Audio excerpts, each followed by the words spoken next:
A cozinha é um dos ambientes mais complexos de se projetar. Muitas pessoas possuem ou gostariam de ter uma cozinha em L, porque essa disposição é muito versátil, tanto para cozinhas fechadas como para aquela cozinha integrada com a sala. E hoje você vai descobrir como fazer um projeto de uma cozinha em L aí na sua casa. Quer saber? Então vem conferir o vídeo de hoje.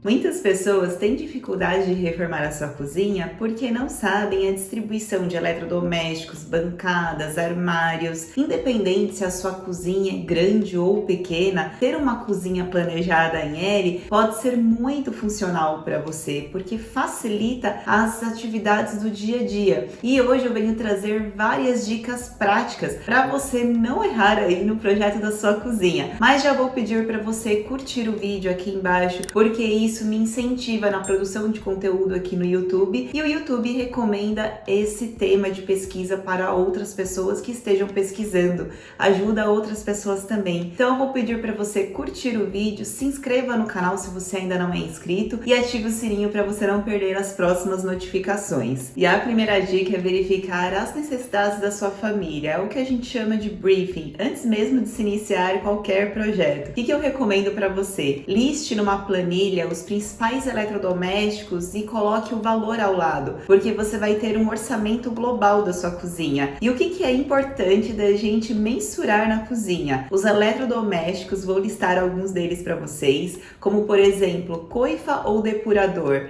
Terá um fogão? Um cooktop? Ele será o cooktop normal ou cooktop de indução? Você terá um forno de embutir, forno elétrico ou forno a gás? Lava-louça será necessário? Qual será a área de armazenamento? Quais que são os móveis, os armários necessários? Serão ali embaixo da bancada ou terá ali também acima da bancada? Ou acima da bancada para você somente prateleiras já é o suficiente? Tem pessoas que moram sozinhas e que não necessitam tanto de armário. Por isso que é importante você já visualizar tudo que é necessário de acordo com a rotina dos seus familiares, a sua rotina e também de acordo com a sua personalidade, de acordo até com o estilo que você gostaria de ter na cozinha. Seria um estilo mais escandinavo, um estilo mais rústico, mais contemporâneo.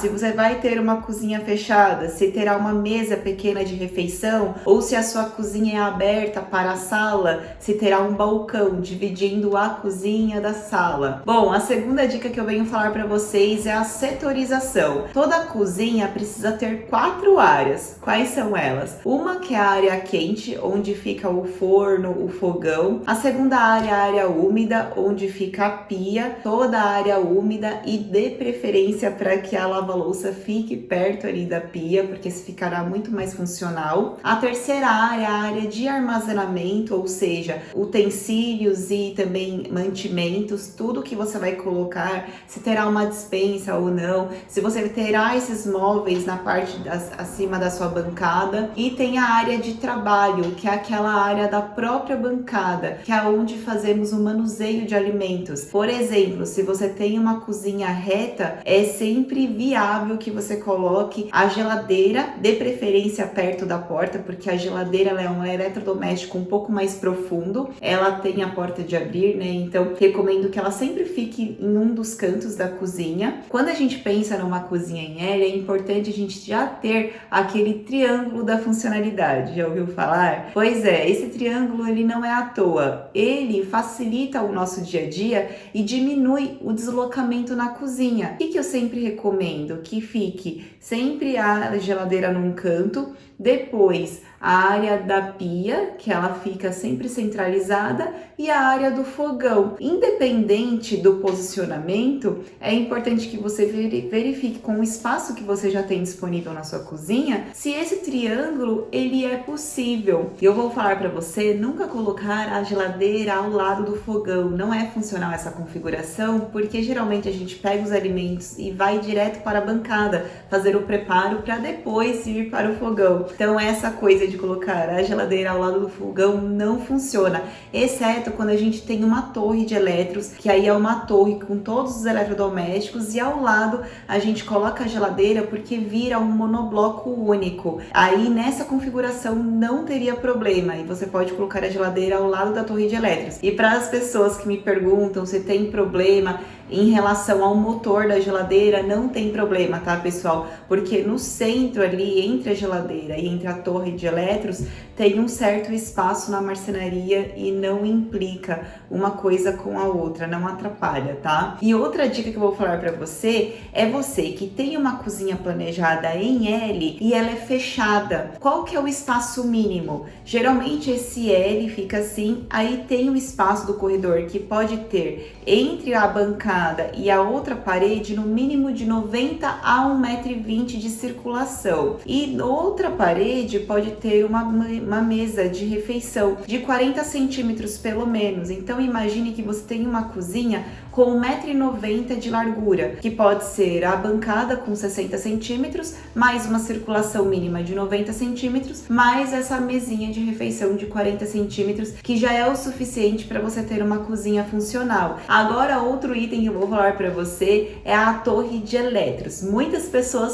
sonham com a torre de elétrons e não é à toa, porque ela é muito funcional e que eu recomendo para você que tenha um espaço de largura de pelo menos 65 centímetros a 85 centímetros e na profundidade gira em torno de 65, 75 centímetros, depende dos elétrons que você for escolher. E uma dica aqui super importante, você já precisa prever o preço, porque esses eletrodomésticos de embutir, eles são mais caros que os tradicionais, tá? Forno elétrico de embutir é mais caro, micro-ondas de embutir é mais caro, e na marcenaria já precisa prever o espaço de respiro, que são aquelas grelhas de ventilação para todos esses eletrodomésticos terem um respiro ali e não atrapalhar na durabilidade. E 3 itens que você deve se atentar para você não errar no projeto da sua torre quente. O primeiro deles é já escolher os eletrodomésticos, porque você vai ter a dimensão dele para saber a dimensão total dessa torre. Além disso, você vai saber o nicho necessário de instalação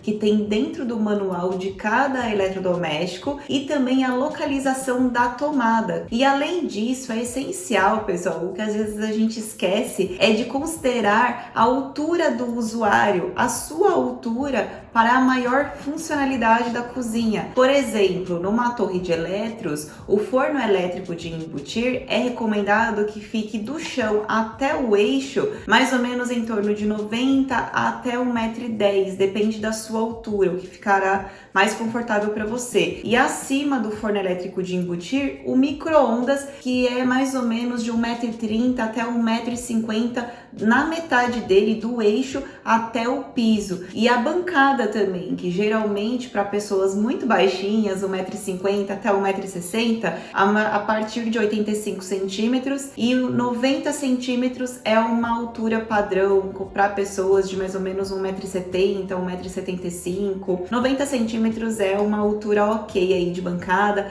é a mais utilizada aí nos projetos, mas se você for bem baixinho, recomendo 85 centímetros de bancada. Isso você vai considerar para toda a cozinha. Pessoal, eu fiz um vídeo falando de dicas de reforma que tem mais informações que eu vou deixar aqui na descrição, e outro vídeo que eu falo somente de medidas de bancada, que é super importante para você que pretende aí fazer o projeto da sua cozinha, para você não errar, porque é um dos ambientes mais complexos de se projetar, né? E quando a gente faz todo esse caixote da geladeira com a torre de elétrons, é interessante que ao lado da geladeira, se você ter esse espaço, colocar um espaço de 20 a 30 centímetros, que pode ser um dispenseiro na vertical, você pode colocar alimentos ali, ou ser um espaço de limpeza, que pode ter vassouras, rodos, ou até mesmo nichos de decoração que você pode colocar na lateral, que vai valorizar muito mais o projeto da sua cozinha. A quinta dica, eu vou falar da cozinha integrada com a sala. Você viu que o triângulo da funcionalidade há diversas disposições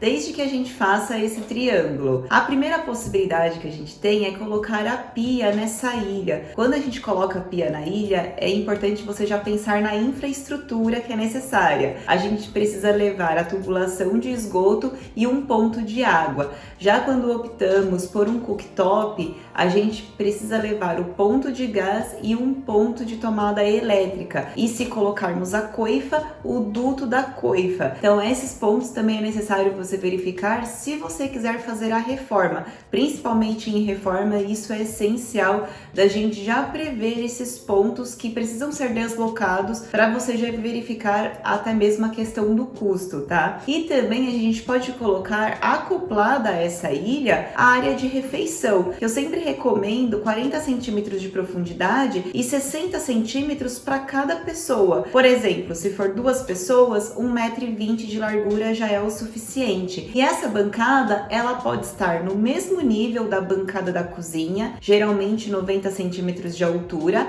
ou ela pode estar um pouquinho mais abaixo, como uma mesa de jantar de 75 centímetros de altura, ou ela pode ser um balcão acima dessa bancada, que é mais ou menos 1,10 m de altura até 1,20 m, quando a gente coloca banquetas de refeição. Aí vai muito do seu gosto, tá, pessoal? Mas uma opinião sincera e pessoal minha, por exemplo, quando a gente coloca uma pia nessa ilha, você vai ter mais o contato quando você estiver lavando a louça, né? O contato com as pessoas ali na frente. E não é interessante que elas visualizem as louças. Então, nesse caso, eu colocaria um balcão de refeição um pouquinho mais alto para esconder essa louça. A penúltima dica, acho que é a mais aguardada, como aproveitar aqueles cantinhos da marcenaria que a gente nunca sabe o que faz, que eles ficam ociosos. Bom, a primeira dica aí é você aproveitar a bancada, esse cantinho, para colocar a torre de tomadas. Uma outra possibilidade é você colocar o lixinho orgânico também nesse cantinho. Tem uma outra possibilidade que é você colocar eletroportáteis nesse canto, que pode ser ali dentro de um nicho acima da bancada. São soluções muito práticas para você não ter um espaço ocioso ali. Então nesse canto você pode ter uma cafeteira, pode ter aquelas panelas elétricas, air fryer, juntar, fazer um cantinho mesmo para esses eletroportáteis que podem ficar expostos, como também pode ter uma portinha ali e serem reservados. Ou até mesmo guardar temperos. Verifique o que mais se encaixa aí com a sua rotina, a sua realidade. E na parte de baixo dessa bancada, como que a gente aproveita?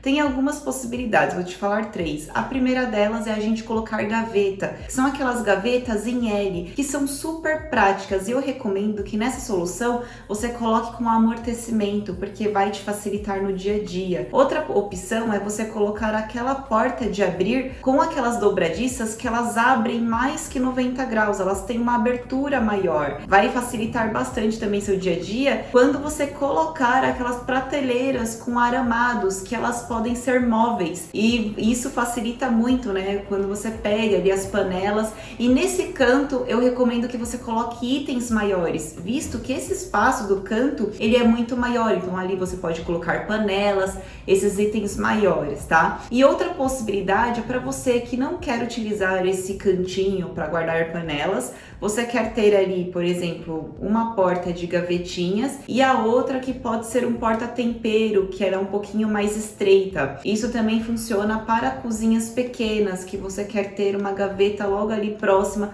a esse cantinho, tá? Para finalizar as dicas de hoje, não poderia deixar de falar da cozinha integrada com a lavanderia em L, o formato em L. Uma opção muito viável para você que mora em apartamento estúdio, porque eu sei que cada vez mais os apartamentos são muito pequenininhos e a gente às vezes não sabe como fazer a configuração quando é uma cozinha com uma lavanderia muito pequenininha. Você pode sim colocar uma bancada em L até o final da lavanderia e ter uma lava-roupa com uma abertura frontal, e a parte de cima você aproveita para colocar roupa, colocar algum produto de limpeza. Acima você pode colocar algum móvel, que você vai aproveitar muito mais esse espaço. E tem a opção de você deixar tudo amplo, tudo aberto, vai dar uma sensação limitação maior de amplitude, ou você pode isolar essa lavanderia com alguma divisória de madeira ou uma divisória com vidro, que pode ser transparente, canelada, até mesmo jateado, se você quiser dar total privacidade aí à sua lavanderia. Bom, pessoal, eu espero que vocês tenham gostado do vídeo de hoje. Coloque aqui embaixo para mim se essas dicas foram relevantes para vocês. Vou deixar todos os vídeos de cozinha, de integração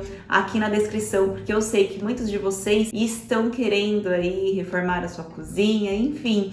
Eu vou deixar meu e-mail aqui também, porque eu faço projetos, tá? Meu e-mail de orçamento de projetos vou deixar aqui. Eu espero você no próximo vídeo. Até mais, pessoal!